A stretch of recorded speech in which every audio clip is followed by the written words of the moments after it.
ખેડૂત મિત્રો વરસાદની ઋતુ ચાલુ થઈ ગઈ છે અને રીંગણાનું બજાર છે તે 100 રૂપિયાને પાર થયું છે ત્યારે ખેડૂતની રીંગણીમાં છે તે ફૂલ બેસતું નથી અથવા તો ખરી જાય છે અને રીંગણા જાજા બેસતા નથી તો ખેડૂતોનો સૌથી મોટો પ્રશ્ન અત્યારે ખેડૂત મિત્રો આ છે। તો આપણે આજે આના વિશે વાત કરવાની છે કે ફૂલ ખરતું કેવી રીતે અટકાવી શકાય, કઈ દવા વાપરવી, કયું ખાતર નાખવું અને શું શું માવજત કરવી ખેડૂત મિત્રો એની વિશે ખાસ આપણે માવજતની વિશે આ વિડીયોમાં વાત કરવાની છે। તો ખેડૂત મિત્રો જોતા રહીજો આ વિડીયોને, બહુ લાંબો નહીં હોય પણ ઘણી બધી છે મહત્વની વાત છે આજે આપણે આ વિડીયોમાં કરવાની છે। નમસ્કાર ખેડૂત મિત્રો, હું છું પ્રવીણ રાજપરા અને આવી ગયો છું તમારી સામે આજે ઘણા બધા લગભગ 6 મહિના થઈ ગયા છે અને ત્યાર પછી તમારી સામે વિડીયો લઈને હવે ખાસ કરીને આજે આપણે વાત કરવાની છે કે જે રીંગણી ખેડૂતોએ વાવી છે એમાં સાથે ફૂલ ખરી જાય છે અને રીંગણ જાજુ બેસતું નથી તો એના કયા કારણ છે કે ફૂલ ખરી જાય છે ખેડૂત મિત્રો। તો સૌથી પહેલી આપણે દેશી ભાષામાં એની વાત કરી લઈએ કે આ ફૂલ ખરી જવા પાછળનું કારણ શું છે ખેડૂત મિત્રો। અને એ પહેલાં હું કહી દઉં કે આપણે સાથે રીંગણી સાથે ઘણા લાંબા સમયથી સાથે જોડાયેલા છીએ, આસપાસ નહીં હોય તો નહીં હોય ને મને નથી ખબર ત્યાંથી સાથે અમે સાથે રીંગણી સાથે જોડાયેલા છીએ ખેડૂત મિત્રો। તમે એના આગલા વિડીયો અમારી રીંગણીના છે તે ચેનલ ઉપર જોઈ શકો છો, એટલા માટે કહું છું કે તમને સાથે થોડી બધી ખબર પડી કે ભાઈ આ રીંગણી સાથે જોડાયેલા છે ખેડૂત મિત્રો। તો હવે આપણે વાત કરીએ કે રીંગણીમાં છે તે ફૂલ ખરી જાય છે એની પાછળના જે કારણ છે એ શું જવાબદાર હોય છે ખેડૂત મિત્રો। તો પહેલું કારણ છે કે ખેડૂત મિત્રો અત્યારે વરસાદની સિઝન છે એટલે ગમે એ રીંગણી હોય ખેડૂત મિત્રો તમારે એમાં ફૂલ ખરવાનો પ્રોબ્લેમ આવવાનો છે। તમારી રીંગણીનો કોઈ પ્રોબ્લેમ નથી, એ વાતાવરણનો પ્રોબ્લેમ છે ખેડૂત મિત્રો। જ્યારે વરસાદ થશે એને જે ફૂલ આવેલું હોય છે ખેડૂત મિત્રો એના 25% ફૂલ તો ખરી જ જવાના છે।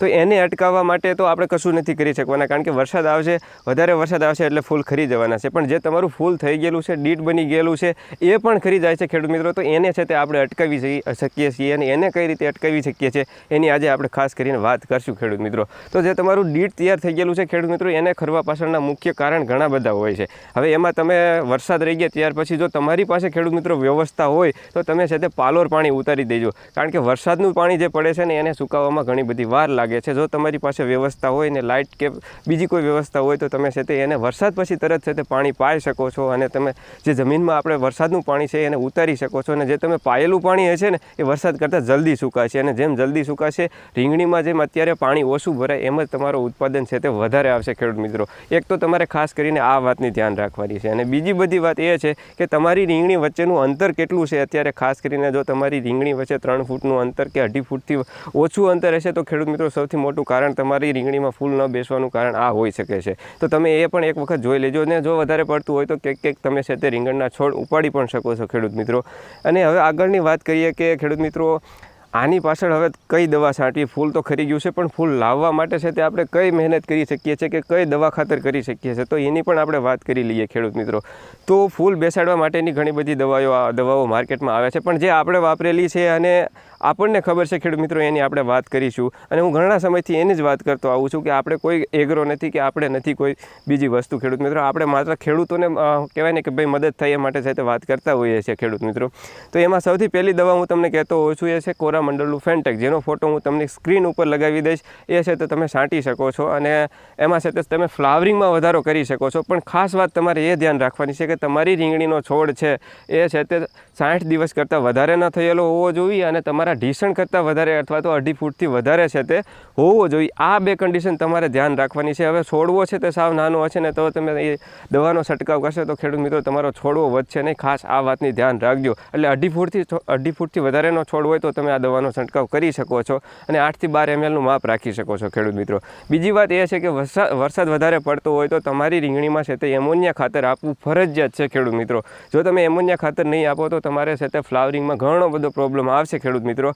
અહીંયા છે તે ખાસ કરીને રીંગણીમાં છે તે તાણ પડાવે છે કે પાણીની છે તે ઓછું કરાવરાવે છે। તો ખેડૂત મિત્રો તમે એમોનિયા ખાતર છે તે ખાસ કરીને ગમે એ ખાતર નાખો, DAP અને 12-32-16 નાખો છો તો એની જોડે છે તે તમારે છે તે 50 કિલોની બેગ આવે છે એમોનિયાની એ તમારે ભેળવી અને નાખી દેવાનું છે ખેડૂત મિત્રો। આ સૌથી મોટું છે તે તમારે એક પરિબળ રહેશે તમારી રીંગણીમાં ફૂલ લાવવા અથવા તો ફ્લાવરિંગ વધારવા માટેનું ખેડૂત મિત્રો। ખાતરની મેં તમને જોડે વાત કરી દીધી છે કે તમારે DAP અને તમારે છે તે 12-32-16 ખાતર નાખવાનું છે। તમે યુરિયા ખાતર છે તે રીંગણીને દેખાડતા નહીં ખેડૂત મિત્રો। અત્યારે જે રીંગણીમાં વાયરસ આવવાના પ્રોબ્લેમ વધ્યા છે ખાસ કરીને છે તે નાઇટ્રોજન વધારે થાય છે અને જે થ્રિપ્સ આવે છે એના કારણે વધતા હોય છે. તો ખેડૂત મિત્રો આ બે પરિબળ પણ વધારે મહત્ત્વના હોય છે. તો ખેડૂત મિત્રો આજના વિડીયોમાં ખાસ કરીને આટલું જ છે.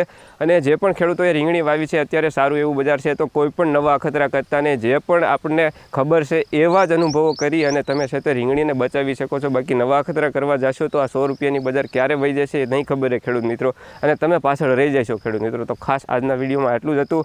જે પણ ખેડૂતોને ચોકલેટ ગુલાબી રીંગણનું વાવેતર કરવું છે અને જે વાવવા ઈચ્છે છે એને ઘરઘરાવ રોપની ઈચ્છા છે, તો ખેડૂત મિત્રો આપણી પાસે રોપા તૈયાર છે, પાછળ તમે જોઈ શકો છો. જેને ઈચ્છા છે તે ઉપર નંબર કોન્ટેક આવે છે, તમે કોન્ટેક કરી શકો છો. બાકી આજના વિડીયોમાં આટલો જ. આગળના વિડીયોમાં આપણે તમારે કોઈ પ્રોબ્લેમ હોય અથવા તો દવા બાબતના કોઈ પ્રોબ્લેમ હોય, સડા ડોકા મરડીને આવતા હોય, તો એની વિશે ખાસ વિગતવાર વાત કરશું. આજના વિડીયોમાં ખાસ આટલું છે. જય હિન્દ, જય ભારત.